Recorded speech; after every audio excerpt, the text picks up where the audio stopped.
Hello friends, welcome back to T point tech. Student C plus plus की series में आज हम start करने जा रहे हैं पॉलीमॉर्फिज्म।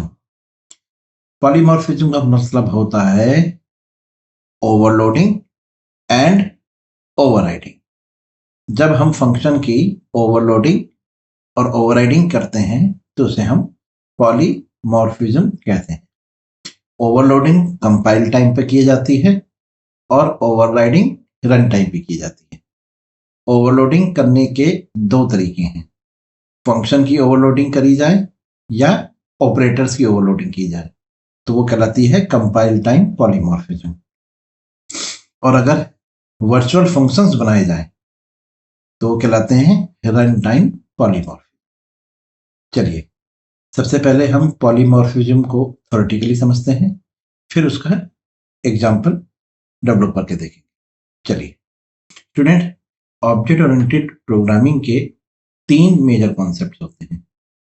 पहला इनहेरिटेंस, दूसरा एनकैप्सुलेशन और तीसरा पॉलीमॉर्फिज्म।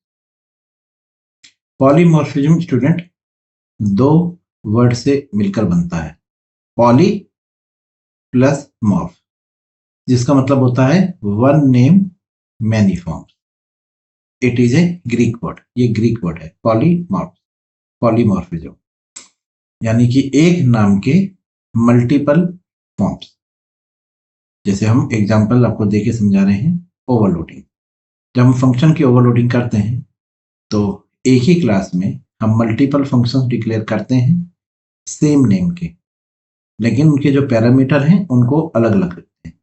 मतलब सेम नेम डिफरेंट पैरामीटर, इसे कहते हैं ओवरलोडिंग। अगर सेम नेम सेम पैरामीटर हैं तो उसे कहते हैं ओवरराइडिंग। क्लियर है? चलिए पॉलीमॉर्फिज्म का आपको एक लेमन एग्जांपल देके समझाते हैं। जैसे कि हम अपने आप को लेते हैं, अगर मैं एक क्लासरूम में बैठा हूं तो बिहेव करूंगा एज ए स्टूडेंट। तो देखिए, एक मेथड जो एक क्लास में है उसका बिहेवियर, अब क्लास अगर क्लास है मतलब मैं एक क्लास में हूं तो मैं एज ए बिहेवियर मेरा होगा स्टूडेंट। अगर मैं मार्केट में हूं तो मेरा बिहेवियर होगा एज ए कस्टमर। अगर मैं डॉक्टर के पास हूं तो मेरा बिहेवियर होगा एज ए पेशेंट। अगर मैं घर में हूं तो मेरा बिहेवियर होगा एज ए फादर और सन। समझ में आ गया? यानी कि मेरा बिहेवियर अलग अलग एनवायरनमेंट में अलग अलग होता है। तो वन नेम मैनी फॉर्म्स। समझ में आ गया? ये इसका एक लेमन एग्जांपल है। स्टूडेंट, पॉलीमॉर्फिज्म को गेट करने के दो तरीके होते हैं, कंपाइल टाइम पॉलीमॉर्फिज्म और run time polymorphism. The overloaded functions are invoked by matching the type and number of arguments. This information is available at compile time, and therefore compilers select the appropriate function at the compile time.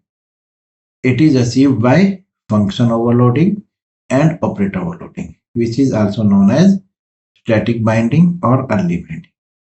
Compile time polymorphism को static binding भी कहा जाता है और early binding भी कहा जाता है, और इसको अचीव करने का C++ में दो तरीके हैं, या तो आप फंक्शंस की ओवरलोडिंग करिए या ऑपरेटर की ओवरलोडिंग करिए। तो फंक्शंस की और ऑपरेटर की जो ओवरलोडिंग होती है वो कंपाइलर करता है कंपाइल टाइम पर, इसलिए इसको कंपाइल टाइम पॉलीमॉर्फिज्म कहा जाता है।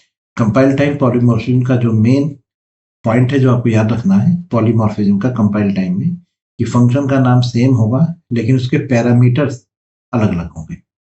Same name different parameters is known as compile time polymorphism. अब रन टाइम को समझिए।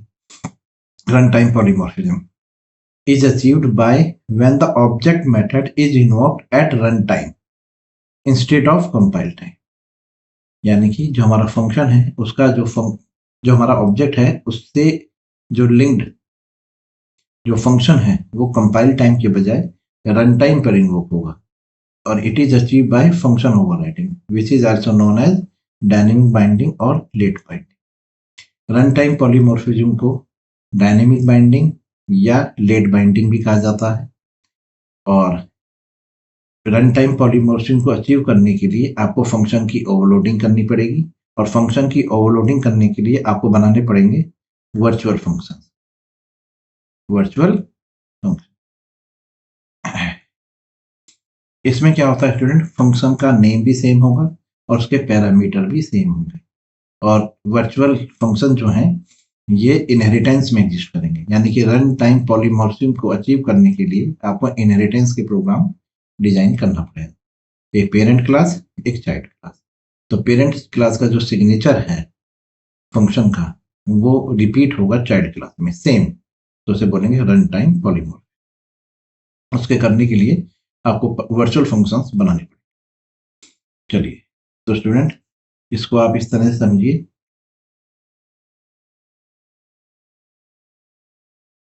पॉलीमॉर्फिज्म दो तरह की हुई, कंपाइल टाइम और run time. Compile time polymorphism को हम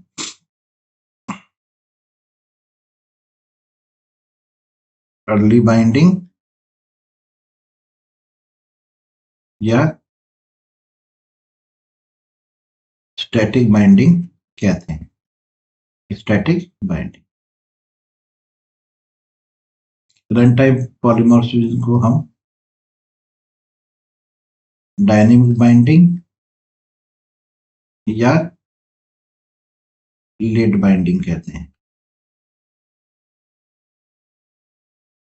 अगर आप कंपाइल टाइम पॉलीमॉर्फिज्म अचीव करना चाहते हो तो आपको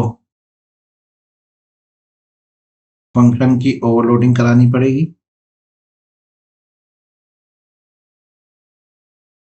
या ऑपरेटर की ओवरलोडिंग करानी पड़ेगी।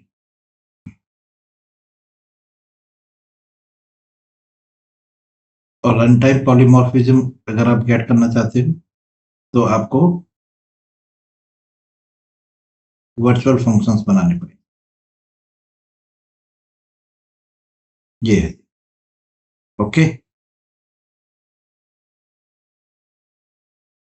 तो पॉलीमॉर्फिज्म दो टाइप की हुई, कंपाइल टाइम और रन टाइम। कंपाइल टाइम को अर्ली बाइंडिंग और स्टैटिक बाइंडिंग भी कहा जाता है। रन टाइम को डायनेमिक बाइंडिंग और लेट बाइंडिंग भी कहा जाता है। कंपाइल टाइम पॉलीमॉर्फिज्म को अचीव करने के लिए आपको फंक्शन ओवरलोडिंग या ऑपरेटर ओवरलोडिंग करनी पड़ेगी, और रन टाइम पॉलीमॉर्फिज्म को अचीव करने के लिए आपको वर्चुअल फंक्शंस क्रिएट करने पड़ेंगे। ये इनहेरिटेंस में एग्जिस्ट करती है, ये सेम क्लास में नहीं हो सकती, क्योंकि सेम क्लास में अगर आप बनाओगे तो डुप्लीकेसी की एरर आ जाएगी। हाँ जी, ये इनहेरिटेंस में होती है। फंक्शन ओवरलोडिंग सेम क्लास में होती है, ऑपरेटर ओवरलोडिंग भी सेम क्लास में हो सकती है, और इनहेरिटेंस में भी हो सकती है।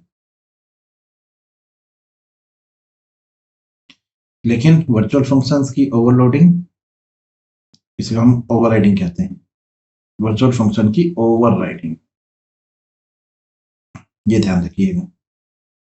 कंपाइल टाइम वाली को कहते हैं ओवरलोडिंग, ओवरलोडिंग। और रन टाइम वाली को कहते हैं ओवरराइडिंग। ठीक है, सेम नेम सेम पैरामीटर, ये सेम नेम डिफरेंट पैरामीटर।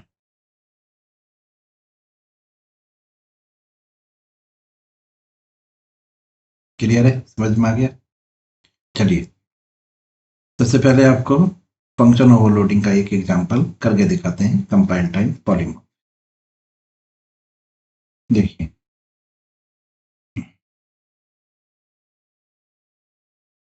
आपने क्लास डिक्लेयर करी एरिया,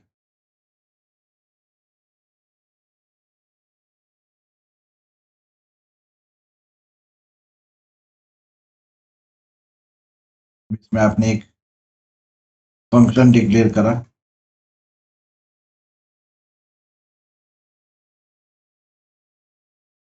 स्क्वायर, या थोड़ा सा और नाम रखिए कि आपने इसका नाम रखा कैलसी, और फंक्शन का नाम रखा आपने add.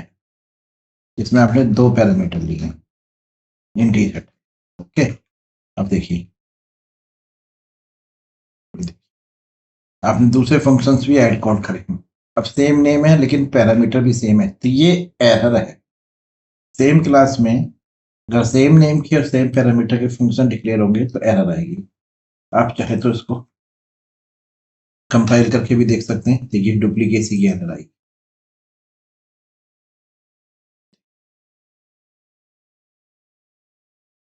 Can not be overload. तो आपने क्या किया, यहाँ पर आपने फ्लॉट लिख दी, इस वाले में आपने डबल लिख दिया। ओके, ये इंटीजर हो गया, ये फ्लोट हो गया, ये डबल। आपने यहाँ लिखा C out add x plus y. कौन सा वाला ऐड कॉल होगा, तो आपने यहाँ पे लिख दिया इंटीजर। इसी तरह आपने फ्लोट वाले में लिखा C out less N float वाला ऐड एक्स प्लस वाई। इस तरह से आपने डबल वाले में लिख लिया सी आउट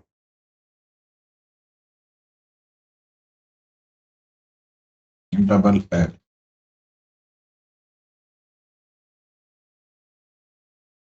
ठीक है, ये इंटीजर हो गया, फ्लोट हो गया। अब डबल, ये दोनों डेसिमल टाइप हैं, तो आप चाहो तो उसको एक लॉन्ग में ले लो, ठीक है, अलग बीट बना देता। ये लॉन्ग हो गया, लॉन्ग इंट, लॉन्ग इंट, ठीक है। तो देखिए क्लास है कैल्सी, उसके अंदर ऐड नाम के 3 फंक्शन, तीनों के नाम सेम है लेकिन पैरामीटर तीनों के अलग अलग है। तो same name different parameter is known as compile time polymorphism और अर्ली बाइंडिंग और स्टैटिक बाइंडिंग। तो जब आप इसको कैल्सी का यहाँ पर ऑब्जेक्ट बनाएंगे और ऑब्जेक्ट के थ्रू ऐड को कॉल करेंगे, तो यहाँ पर कंपाइल टाइम पर ही ये फिक्स हो जाएगा कि कौन सी कॉल, फंक्शन की कॉल किस डेफिनेशन को इन्वोक करेगी। वो पैरामीटर को सिलेक्ट करके है। ये थ्योरी याद रखिएगा। देखिए यहाँ लिखा हुआ है, ये इंपॉर्टेंट पॉइंट है जो आपको याद रखना है। ये देखिए ये वाला point,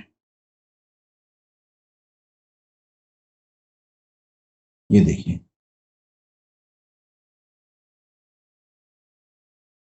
therefore compiler selects the appropriate function at compile time। समझ गए आप? क्लियर है? क्या करेगा? एप्रोप्रिएट फंक्शन कॉल करेगा। ये लिखा हुआ है। चलिए, तो आपने यहाँ पे वैल्यू पास करी 15 और 10, ये इंटीजर टाइप है। फिर आपने पास करी 4.5 कॉमा 6.3, फिर आपने कॉल करी 15 कॉमा 45। अब देखिए यहाँ पर ये एम्बिग्यूटी आ रही है। देखिए callee add matches the argument list, तो यहाँ पर वो कंफ्यूज है, तो आप यहाँ पर फ्लॉट के लिए एफ लिखेंगे। क्या लिखेंगे? एफ। तो देखिए यहाँ कॉल करेगा ये इंटीजर वाले को, यहाँ कॉल करेगा ये फ्लॉट वाले को, क्योंकि पैरामीटर जो मैच हो रहे हैं यहाँ पर इंट वाले को कॉल करेगा, क्योंकि यहाँ पे इंट वाला पैरामीटर मैच हो रहा है। ये देखिए इंट फ्लॉट इंट, आप देख पा रहे हैं। तो पैरामीटर की मैचिंग से उसने डेफिनेशन को इन्वोक करा। अगर आपको लॉन्ग कॉल कराना है तो आपको यहाँ पर एल लिखना पड़ेगा। अब ये लॉन्ग को कॉल करेगा। ये है जी जो मैं आपको समझा रहा था कि ये कंपाइल टाइम पर ही पैरामीटर का टाइप को सिलेक्ट करके फिर इन्वोक करेगा बॉडी को। ये देखिए, ये देखिए, इसे कहते हैं कंपाइल टाइम पॉलीमॉर्फिज्म। क्लियर है स्टूडेंट? समझ में आया? तो कंपाइल टाइम पॉलीमॉर्फिज्म में इस सेम क्लास के अंदर मल्टीपल फंक्शंस होते हैं सेम नेम के, और उनकी पैरामीटर अलग अलग होते हैं। अब इसी को आप चाहें तो इनहेरिटेंस में भी देख सकते हैं। आपने इनहेरिटेंस में क्लास बनाई हूँ जिसमें आपने पब्लिकली कैलजी को इनहेरिट करा दिया। ओके, अब आपने यहाँ पे फंक्शन डिक्लेयर करा public void add.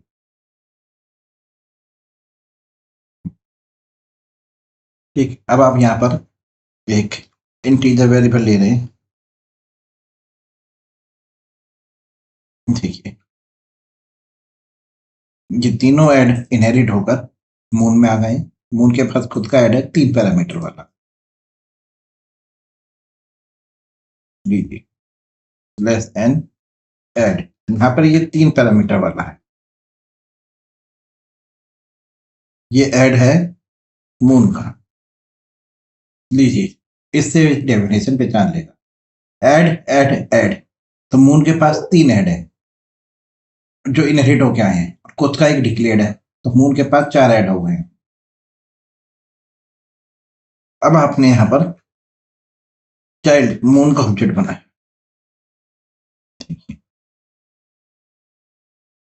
B dot add, और यहाँ पर हमने 3 पैरामीटर पास कर। हम ये पहचान जाएगा यहाँ पर किस वाला कॉल करना। जैसे ये कॉल होगा मून वाला। अब आप यहाँ देख पा रहे होंगे यहाँ पर ये एरर दे रहा है। ठीक है, अब ये यहाँ पर एरर इसलिए दे रहा है, सेमीकोलन लगा लीजिए यहाँ पर, जिसकी वजह से ये एरर है। अब यहाँ पर आप देख पा रहे होंगे कि जब आपने चाइल्ड क्लास में पेरेंट क्लास को इनहेरिट कराया, चेल्सी जब मून में इनहेरिट हुई, तो मून का जो ऐड है ये इन फंक्शंस को हाइड कर दे क्योंकि सेम नेम के हैं। तो जब ऐड कॉल करोगे तो ये मून का कॉल हो जाएगा। देखिए मैं ऊपर वालों का भी कमेंट कर दे रहा हूँ। अब देखिए मून वाला ऐड कॉल होगा, ये देखिए कॉल हो गया। लेकिन जैसे ही आप बाकी जो चाइल्ड क्लास पेरेंट क्लास से इनहेरिट होके आए हैं इनको इन्वोक करोगे तो यहाँ पर एरर मैसेज आ रहा है, क्योंकि वो यहाँ पर पहचान नहीं पा रहा कि कौन से ऐड की बात कर रहा है। देखो वो कह रहा है कि हमारे मून के पास जो ऐड है ना, no matching function call to moon, कह रहा है जो मून के पास ऐड है उसमें 2 पैरामीटर वाला, 2 फ्लोट वाला और 2 लॉन्ग इंट वाली डिक्लेरेशन नहीं है, क्योंकि इनहेरिटेंस तो हुई है लेकिन वो हाइड हो गई है। तो उसको कैसे करेंगे, हम यहाँ पर स्कोप लगाएंगे कि ऑब्जेक्ट के अंदर से कैलसी वाला कॉल करे। पेरेंट का स्कोप रेजोल्यूशन ऑपरेटर आपको लगाना पड़ेगा। ये देखिए इस तरह से इन्वोक करेगा कि ऑब्जेक्ट तो मून का ही है, लेकिन आपने कहा मून के ऑब्जेक्ट से कि ऐड कॉल करे कैलसी वाला। ओके, और यहां पर आपको लिखने की जरूरत नहीं क्योंकि खुद का डिक्लेयर। ये देखिए, ये देखिए हो गया। तो क्या याद रखना है, आपको याद रखना है कि अगर पेरेंट क्लास के फंक्शन का सिग्नेचर या चाइल्ड क्लास के फंक्शन का सिग्नेचर सेम हो जाता है तो हमेशा चाइल्ड वाला ही इन्वोक होगा। अगर आप पेरेंट वाला ही इन्वोक करना चाहते हैं तो आपको पेरेंट क्लास का स्कोप रेजोल्यूशन ऑपरेटर यूज करना पड़ेगा ऑब्जेक्ट चाइल्ड क्लास के ऑब्जेक्ट के साथ डॉट डॉट लगा के, ऑब्जेक्ट डॉट कैलसी स्कोप ऐड, यानी कि मून ऑब्जेक्ट के अंदर जो कैलसी से ऐड आया है उसको इन्वोक करें। ठीक है, तो ये कहलाती है कंपाइल टाइम पॉलीमॉर्फिज्म। ये कंपाइल टाइम पर ही सेट कर लेगा कि कौन सी इन्वोक होनी है। जैसे यहाँ पर ये कॉल है तो ये कॉल किस फंक्शन की होनी है, ये कंपाइल टाइम पर ही इसकी डेफिनेशन को बाइंड करके रख लेगा। इसे कहते हैं कंपाइल टाइम पॉलीमॉर्फिज्म। क्लियर है स्टूडेंट? चलिए इस वीडियो में हमने कवर करा compile time polymorphism function overloading के थ्रू। नेक्स्ट वीडियो में हम कवर करेंगे compile time polymorphism operator overloading के थ्रू, जो बहुत ही यूनिक फीचर है C++। स्टूडेंट्स अगर ये एग्जांपल और ये वीडियो आपको अच्छी लगी, समझ में आई कि किस तरह से कंपाइल टाइम पॉलीमॉर्फिज्म को गेन किया जाता है, तो प्लीज हमारे चैनल को सब्सक्राइब करिए, वीडियो को लाइक करिए, कमेंट करिए और अगर हमारे चैनल पे नए हैं तो उसको subscribe. Thank you very much, good bye. Next video में हम कवर करने जाएंगे operator overloading. Thank you very much.